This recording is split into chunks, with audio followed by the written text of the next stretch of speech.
Hello and welcome to Klipbok Kop. It is a legendary 4x4 testing ground outside of Worcester in the Western Cape.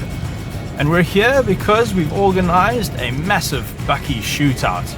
We're here to test the Isuzu KB against the VW Amarok, against the new facelifted Ford Ranger, and all of those are going up against the new Toyota Hilux, which I'm driving right now. First up, ride comfort and fuel consumption. We set up a 30-kilometer loop featuring stretches of tar and gravel, and each tester drove each bakkie once. The consensus was that the Ranger offered a marginally better ride on both surfaces. The Hilux has improved significantly over the previous model, but is still quite firm. The Isuzu KB lagged behind in terms of drivetrain refinement. However, the Ranger was the thirstiest, with real-world consumption of 10.5 litres to the 100, followed by the Amarok, Hilux and Isuzu. I wonder if there are some actual Klipbokken around here. There were some earlier. They're so cute. There's one! There's a Klipbok! You probably can't see that. So cute, look at him standing on a rock. While 0 to 100 times are not too important in the world of leisure vehicles, we set up an off-road drag race to test acceleration and off-the-mark traction. The Amarok was the most impressive, with its small 2-litre engine giving the Hilux and Ranger a proper run for their money. In multiple runs, the Hilux, Ranger and Amarok were all very close, while the Isuzu was a distant fourth. The KB's previous generation powertrain is just not able to provide the bursts of acceleration to keep up with the pack. Next up was an excursion into the dunes. Now I know you might not encounter dunes on your way to work every morning, but this kind of soft sand is an excellent test of a 4x4's ability in the rough stuff, especially its low range. And interestingly, only one of the vehicles we have here today doesn't have low range. That's the Amarok. All the other cars though are full 4x4s. Oh, goodness me. It's a lot of fun. A lack of low range didn't seem to hold the Amarok back, as its 8-speed gearbox adapted to the conditions very well. The Ranger has the most torque and the lowest torque peak, which makes it capable out here, but it does have an overly sensitive throttle. The Isuzu might have the least torque and the least gears, but it felt at home out on the dunes with its gear ratios, something which was a negative out on the road. Our new Hilux was at a disadvantage on sand with its manual gearbox. The auto would have been easier to drive, and it has more torque, 450 Newton meters over the manual's 420. If you have one of these cars, you really do have to try and come out here and get all sandy. It's epic.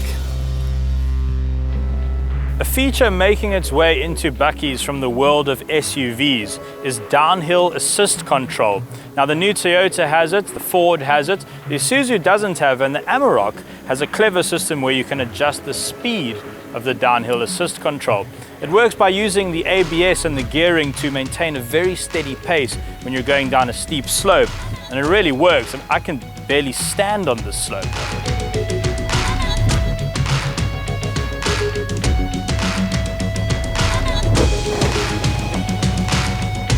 That went well. Besides the mishap from our driver in the Isuzu, all of the bakkies performed as expected on the slopes, coping with the steep descents and poor surfaces very well. The new 2.8-litre engine in the Hilux delivers its power very smoothly, which makes off-roading that much easier. The Ford does feel like it's the heaviest vehicle here, which it is, but the 3.2-litre engine with class-leading power and torque makes up for the bulk. With the lowest power outputs, the Isuzu had to work the hardest to keep up, but it did just that. The Amarok proved that only in extreme conditions will you notice the lack of low-range gearing. Coming down from the slopes, we set up for our next challenge.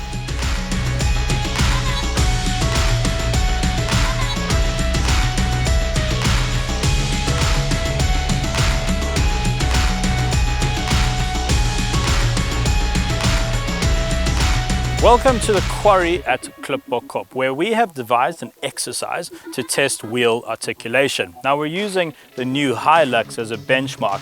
That tire is just touching the ground. It really is at full extension. So when the other vehicles come through here, we'll be able to see if their back wheel touches the ground or lifts into the air. Now, of course, the diff lock has locked both the back wheels, so all the vehicles should be able to get off of here really easily. And to make sure that everyone travels the exact same line, we have laid this very scientific pole on the ground.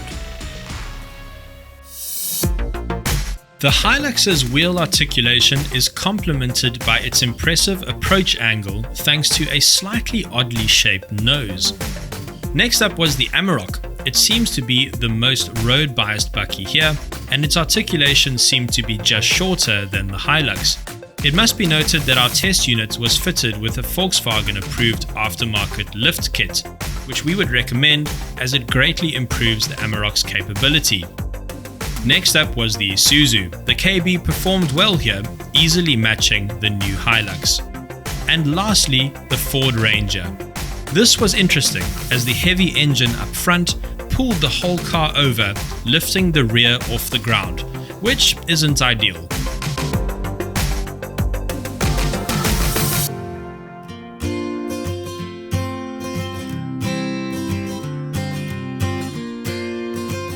After 2 days of exhaustive testing, I would now like to present to you a summary of sorts. Let's start with the Isuzu. I'll take you through the stats and then I'll tell you what we'd like and don't like about it. Priced at 563,000 Rand, it's the second most expensive car here after the Ford. It has a 3-litre turbo diesel engine with 130 kilowatts and 380 Newton meters. That's the lowest figure here. However, its fuel consumption of 7.9 litres is the second best after the Toyota.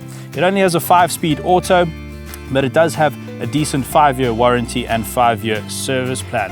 So things that we like about it, it's red, it's got decent rear space, actually came second in our rear space test. It really does feel like it's made of granite. It feels like it's going to last. It's a bit of a workhorse in that sense, but its workhorse feel means it doesn't really feel like a good leisure vehicle. And in terms of drive comfort, it's quite far behind the rest of the group. But as a low-stress car, low-stress drivetrain, it really does feel like it's going to last a lifetime. Moving on to the Amarok. At 558,000 Rand, it has a 2-litre bi-turbo diesel engine with a consumption figure of 8.3 litres to 100. That's the second worst after the Ford. It does have a great 8-speed gearbox though with a 4-motion drivetrain. It's the only permanent 4-wheel drive vehicle here. 132 kilowatts and 420 Newton meters is almost exactly the same power as the new 2.8 litre in the Hilux. It's got park distance control as standard, a 3-year warranty and a 5-year service plan. It will also tow 3 tons. So here's what we like and don't like about it. It's got a very good gearbox, probably the smoothest here. It's very comfortable on-road and it's better than you would expect off-road. Only in extreme conditions will you miss the fact that it doesn't have low range. It does seem to cope with just about everything we've thrown at it. It's kept up with all the other cars here. It's well built, it's comfortable inside. In fact, it actually feels a bit like an SUV, but it's tied last for rear space with the Toyota. Right, the new Hilux.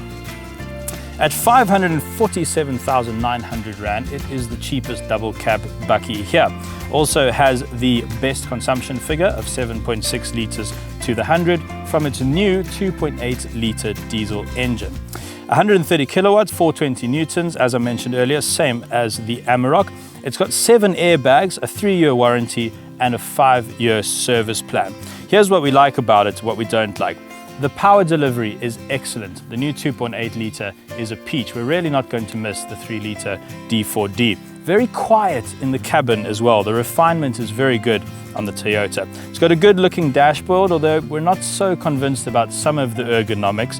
For instance, the 4x4 knob is right by your knee. It's a bit odd. It'll now tow legally 3.5 tons of a weighted brake trailer, which is quite exciting if you're into that sort of thing. However, the rear doesn't have great space. In fact, it's tied last with the Amarok in our very, very scientific Hannes Oosthuizen, I'll sit behind myself test. Don't look at it from the side. It looks a bit odd, but no one cares about the looks anyway. However, when it comes to the Ford, everyone does seem to care about the looks, because everyone said that it's the best looking bakkie here. At 566,900, it's also the most expensive bakkie here. It's also the thirstiest with 8.5 liters to the 100. It's also the most powerful with 147 kilowatts and 470 newton meters of torque from its 3.2 litre 5-cylinder engine. Those figures are unrivaled here today. It also comes with park distance control and 7 airbags, a 4-year warranty and a 5-year service plan. It will tow 3.5 tons as well. As I mentioned, quite good looking, isn't it? Very chiseled jaw. It's a good compromise between a leisure vehicle and a workhorse. We like how spacious it is, and it probably has the best ride both on and off-road. It is thirsty, but it is very powerful, so you've got to weigh that up in your purchasing decision. It does offer the most torque, as I mentioned, but what we don't like about it is an overly sensitive throttle, which makes off-roading a bit more difficult than it needs to be. Right, there's your summary of all 4 vehicles. To see our point scoring system and who we might have declared the winner, click the link below to go through to our article. Thanks for watching.